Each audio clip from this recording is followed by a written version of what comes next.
When Russia slammed its doors in Brussels' face, the echo shook every European capital. Paris dropped to a whisper. Berlin erupted. And across the continent, leaders realized, almost overnight, that a line had been crossed they never truly believed Russia would dare to step over.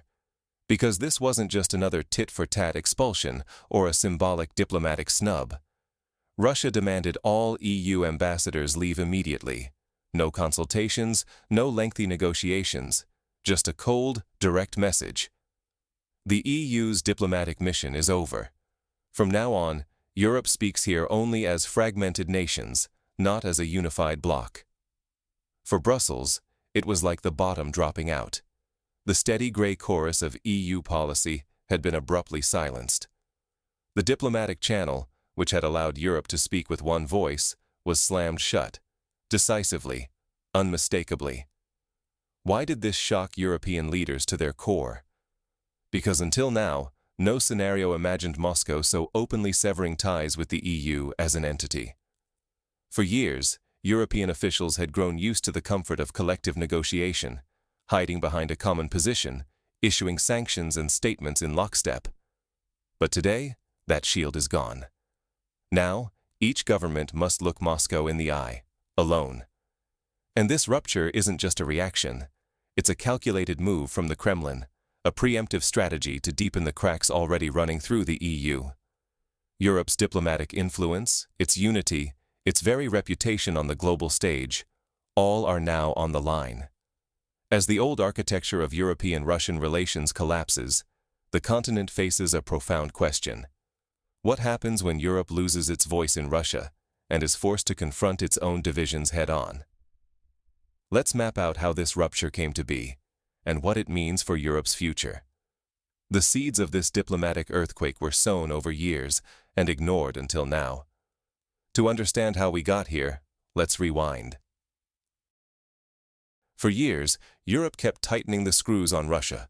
Waves of sanctions, asset freezes, and diplomatic curbs, each round designed to isolate Moscow after Crimea, after Ukraine, after each escalation. Embassies shut, consulates closed, diplomats restricted. The EU built a fortress around Russia, convinced that pressure would force change. But as Europe ramped up its demands, new sanctions, louder calls to seize Russian assets, even pushing to strip Russia of its rights in major international institutions, Moscow saw a different picture. To Russia, these were no longer just policy disputes. They were open acts of hostility. Why, the Kremlin began to ask, should we host officials who work so openly against us right here in Moscow? The moment came when Russia's patience quietly ran out. Without drama, without angry speeches, Russia simply announced, "The EU mission is closed. All EU representatives must leave. The status of their delegation, gone. Dialogue with Russia will now only happen country by country, not through the Brussels machine." This wasn't just a snub. It was a calculated, diplomatic strike. Europe lost more than just a listening post. Diplomatic missions are the EU's remaining levers for real influence in the East. Its eyes, its ears, its only way to stay relevant in Moscow. Now, with one move, Russia forced the EU to the sidelines, declaring it no longer counts as a single player. The panic in Brussels was instant. Accusations, emergency meetings, confusion. But the real reasons? They'd been visible for years. Ignore that context, and you risk missing the true scale and intent behind this crisis. So why did Russia act now? And why was Europe so unprepared? Let's break down the timing and the deeper strategy behind Moscow's move. Moscow's move wasn't just bold, it struck at the EU's foundational myth. For decades, the European Union has prided itself on being more than the sum of its parts. A single diplomatic force, speaking with one voice, wielding collective influence on the world stage. But Russia's expulsion of EU ambassadors didn't just slam a door shut. It shattered the illusion that Brussels could act as a true global player, at least in Moscow's eyes. Suddenly, EU diplomats found themselves scrambling. There was no rule book for this, no emergency protocol. Their playbook, drafted for sanctions, resolutions, and economic threats, didn't imagine a scenario where Moscow simply declared, "We're done negotiating with the EU as an entity. We'll talk to your capitals one by one." Overnight, Europe became a structure without a voice in the largest country on its continent. This wasn't a reaction, but a recalibration. Russia's strategy is classic divide and rule, a mirror policy, flipping back the same fragmentation it perceives in the EU. Where Brussels once insisted on unified positions, Moscow now rejects the collective altogether, recognizing only sovereign states. And here's the twist. For some EU members, especially in the south and east who've grown weary of Brussels calling the shots, Russia's offer of direct talks looks like an opportunity. For others, it's a threat, a wedge that could split the bloc. For Brussels itself, it's nothing short of a disaster. That's the real nightmare. Not Russian power, but Russian diplomacy. Moscow's ability to pick off nations one by one, exploiting differences and amplifying cracks in the EU's carefully constructed unity. The symbolic blow isn't just to the diplomats packing their bags under the world's cameras, but to the EU's prestige. Suddenly, Brussels is sidelined. Its mission in Moscow closed, its representatives sent home. Europe has, unmistakably, lost a round in the diplomatic arena. And here's the sobering part. Russia spelled out its reasoning with icy clarity. The EU, Moscow claims, no longer acts as an independent player, so why keep talking to a machine that only serves foreign interests?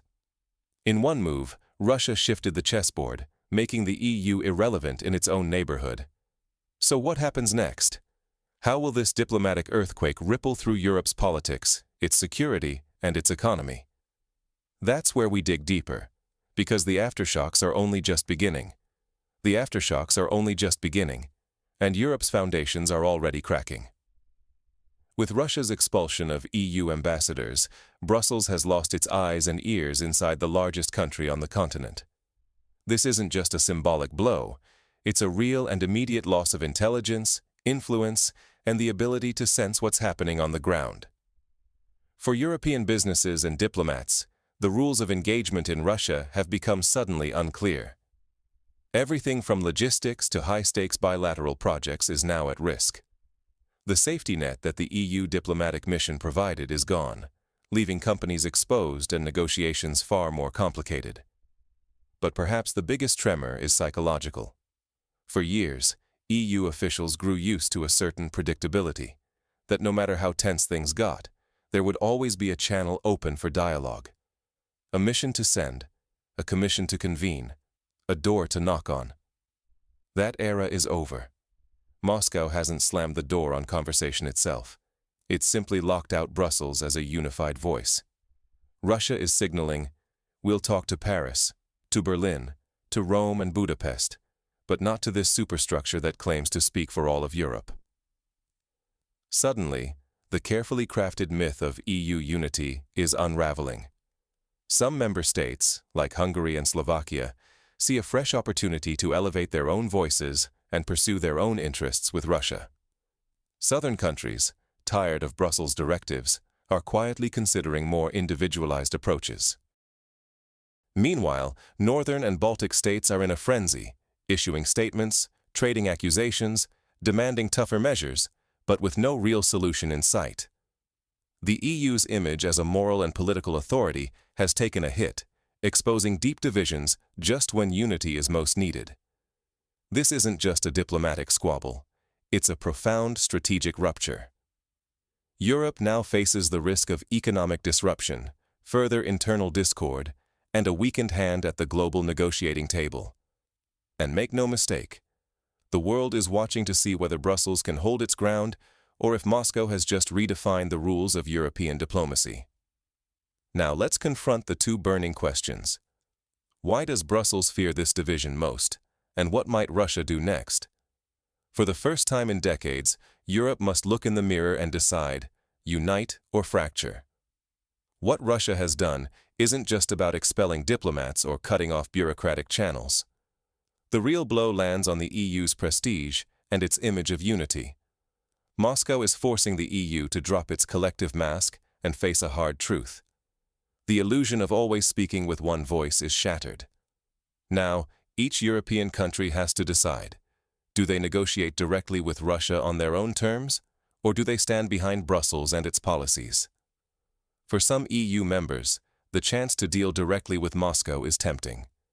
It means more autonomy, more influence for their national interests. But for the EU as a whole, that's a threat. Because if countries start acting alone, Brussels loses its authority, and the cracks in European unity grow wider. Here's the danger that's easy to miss. Russia's move isn't just tit for tat. It's a calculated chess move designed to put the EU on the defensive. By closing the door on collective diplomacy, Moscow is turning up the pressure on Europe at a time when it's already vulnerable, dealing with economic troubles, energy worries, and rising internal disagreements. The risk for viewers, especially Europeans, is to miss the bigger lesson. Political systems built on consensus are only as strong as their unity. One bold move from a rival power can expose just how fragile that unity is. So, what should we take away? First, big powers like Russia use strategy, not just reaction. Their actions can redraw the map of regional politics overnight. Second, divisions inside the EU can be exploited, quickly and effectively. And third, Europe now faces a choice. Come together and defend its collective voice, or let national interests take over and risk losing its global influence. As we close, consider this. Is this the beginning of the end for the EU's current system? Moscow changed the rules. Will Europe rewrite its story or be written out of it? That's the question we're left with tonight. Because as the last EU ambassadors walked out, leaving their post behind, it wasn't just the echo of doors slamming shut. It was the sound of an era ending. For decades, Europe saw itself as the center of gravity in its region, speaking with one voice, dictating terms, believing unity was its shield. But Russia's expulsion of EU diplomats wasn't just a retaliation. It was a calculated move, a mirror held up to Brussels, and the reflection wasn't flattering. Behind closed doors, European officials are already whispering their fears. If Moscow starts dealing individually with states that break from Brussels' official line, the Union itself starts to fracture. That's not speculation. It's a real anxiety, the one no one wants to say out loud. This move isn't about protocol, it's about power. Russia is now signaling that the age when the EU could dictate terms, could present itself as the region's referee, is over. The message is clear. Moscow is ready to talk to Europeans, European governments, European leaders, but not to a political machine they see as having lost its own independence.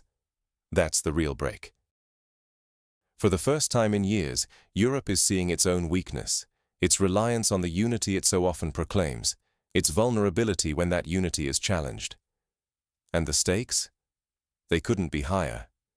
What's at risk now isn't just lost influence or bruised reputations. It's the very architecture of European politics. If the EU becomes a house divided, if member states are tempted or forced to cut their own deals with Moscow, then the bloc's whole reason for existing is called into question.